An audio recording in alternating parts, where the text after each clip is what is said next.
He passed away in the yeshiva Friday night. He has no children, biological children, only spiritual children. But the very simple. Can I ask, if I could ask the Rav, all of us in our own lives, first of all, we're very excited to be here. We thank the Rav so much for this special opportunity. Here you mean Israel? No, here I mean to be. Here I mean to be with the Rav. Say Israel. I mean, of course, to be in Eretz Yisrael. It's easier for me. And we are, and the Rav should know that we were in the north the first week, and now we are on our way to Yerushalayim. So we came to see the Rav on the way to Yerushalayim. But all of us are, have, any person in their life has challenges. Some of us have gone through difficult challenges. And we know that the Rav has had, certainly, a very difficult start. And if there's any words of chizuk and strength that the Rav could share with us in dealing with the life's challenges and life's issues, it would be a very big, very helpful to us. Look, I got your point. I will not speak about myself, and not about my childhood, and not about the difficulties of myself. You can read it in a book. Right. We all have. There is right. a book. The name of the book is Out of the Depths. Right. This is in English. In Hebrew, the original name, I made the book in Hebrew, Al Tishlach Yadcha El Hana'ar, taken from Akedat Yitzchak, binding of Isaac. That the angel said to Avraham Avinu, don't raise your hand against the boy, or against the lad. But the American publisher, Sterling, they said it's too biblical, the long name, and too long, and it is not commercial. Yeah. So they changed the name of the book from Al Tishlach Yadcha El Hana'ar, Out of the Depths. I didn't argue with them because I don't know the American market. They have the rights. Rav Menachem Genek of the OU, he was the matchmaker between me and that publisher. I didn't tell them. He said to me, there is one why. The lady who is editor-in-chief is a niece of someone who was liberated with me in Buchenwald. The same concentration camp, the same day by the American troops, General Patton, on April 1145. And when she saw the manuscript, speaking about the chief rabbi of Israel who was liberated as a child in Buchenwald, said, my uncle was liberated there. She asked him, and he said, yes, Lulek, I remember him, the youngest child of Buchenwald. She said, this is my baby. She's single yet, she's not unmarried. This is my baby, this book, I will give it out. But she changed the name. I will not speak about it, you can see it. About chizuk, something of encouragement, I can give you a very simple point to think about. Every one of you knows it, just to emphasize, to repeat it. When we became a nation, the Jews, Bnei Israel, children of Israel, this was Yetziat Mitzrayim, the first exodus. We came out from slavery to freedom by Moses and Aaron, his brother. It happened 3,320 years ago. That time, when we became a nation, out from slavery, received the Torah in the desert, received the land.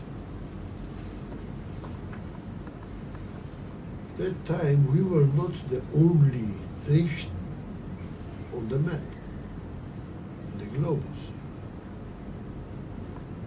Before us, there were already Ugarit, Shumer, and Akkad, very famous nations, before the era of the Bible, of Yetziat Mitzrayim. But let's speak since we became a nation. We had neighbors around us.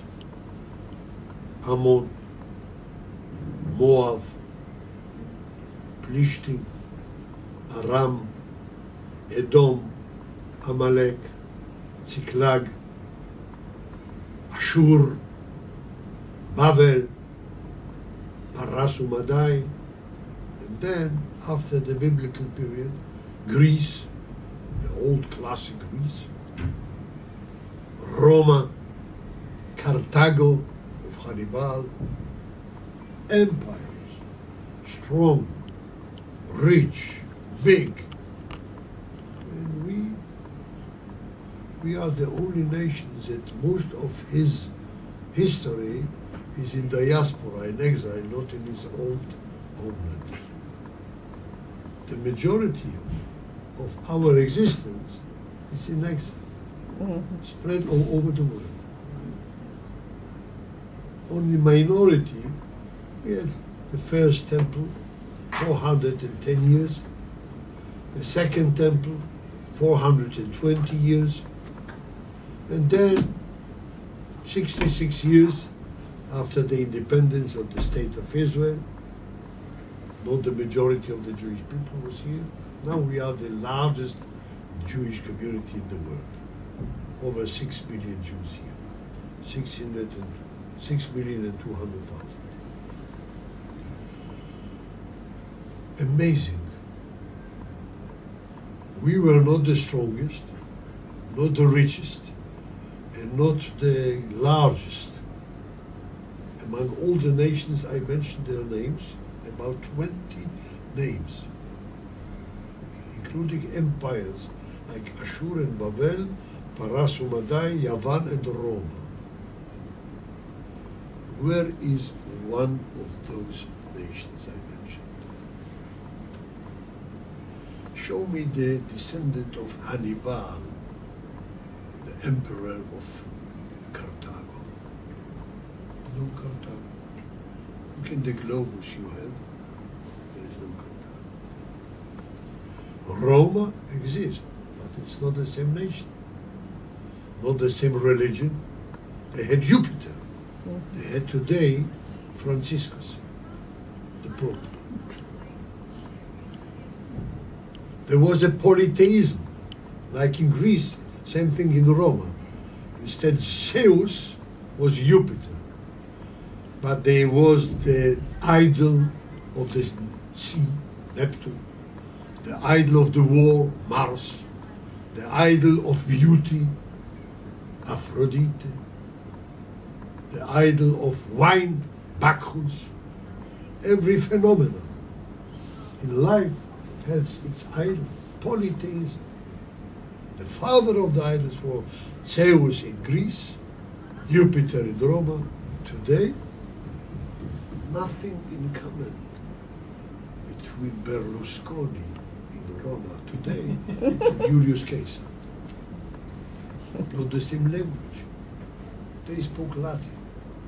When Julius Caesar came after conquering Gallia, which is today France, he came and said, Vini, vidi, vici.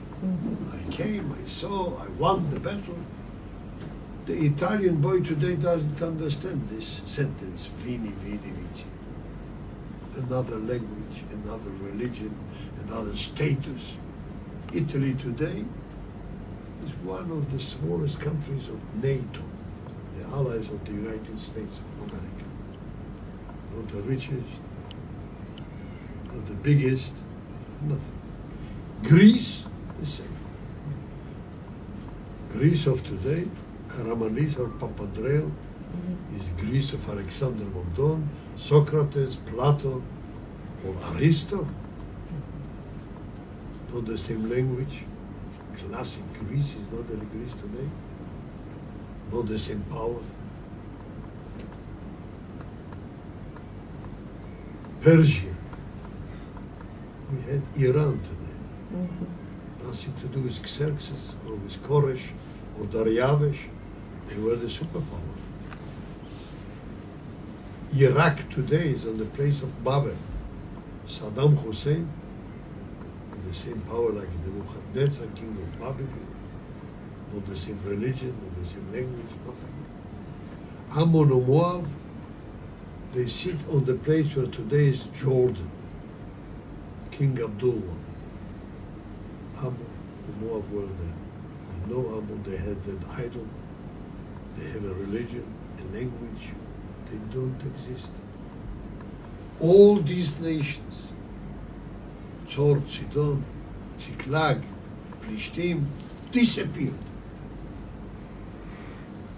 The only one of those 3,320 years who exist is the Jewish people. The only one. This is a fact. Barack Obama can change, think, everything. Change. But one thing even Barack Obama cannot change, the past. The past, you cannot change.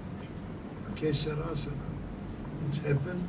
You cannot change. You can false the history, but you cannot change it. And this is a matter of fact, this is the history. All those nations disappeared because they have assimilated. They became a part of Syria, a part of Persia, a part of Greece, a part of Rome, and then they were divided between the Islam and the Christianity. The only one who didn't assimilate, that's why he didn't disappear, is the Jewish people. When Greece, with the Hellenistic culture, came to the city of Modi'in, Matityahu, Matis, father of Judah the Maccabee, said, not here. We are Jewish, and we will not assimilate. We will not be like you. We can be friends, we can be allies. Judah the Maccabee was the first one to make the ally with Rome against Greece. Everything, but we cannot be a part of your culture and your religion. We don't serve idols. We have our own Lord Almighty, the Master of the universe. We cannot touch him, we cannot see him. Spiritual. This fact that all of them disappeared, and in spite of all the wars, all the kinds of pogroms, and the Inquisition in Spain, and the expel from Portugal, from Spain 1492, expelled from London 1290, and the Holocaust. Third part of the Jewish people, assassinated brutally. After all of that, almost 70 years, we built a national home here. We have a center of Torah from Eilat till Kiryat Shmona. There is no one city without a yeshiva. Not even one city. Except kibbutzim. But a city of 3,000 people, there is a yeshiva there. And this keeps us. This gives us the opportunity and the ability to exist, to survive. And this gives me a lot of chizuk. I said it once in a description that everyone can get it. If Socrates will get a sightseeing for 24 hours in his own country, Athens, in the Greece, and will appear in the airport of Athens, none of the workers there will understand him, and he will not understand what they are talking about. His homeland, his city, a stranger in his own home. If Julius Caesar will appear in Roma today, Vini Vidi Vici, no one understand there in the airport in Fiumicino. They will know about this guy because there are some statues, some monuments. He's on a horse, he's not in a horse. But they will not understand him. No common language, nothing in common. He will ask about Jupiter's temple. I said, the Vatican is here. No Jupiter. Christianity. Extremely different. But Moshe Rabbeinu, who never visited here in Tel Aviv, he passed away Transjordan. He was never here. If he will come here to the airport, in Ben Gurion Airport, near Tel Aviv, the first one who he will meet will say to him, Shalom Aleich. The answer will be Aleich Shalom. I forgot to bring with me my tefillin.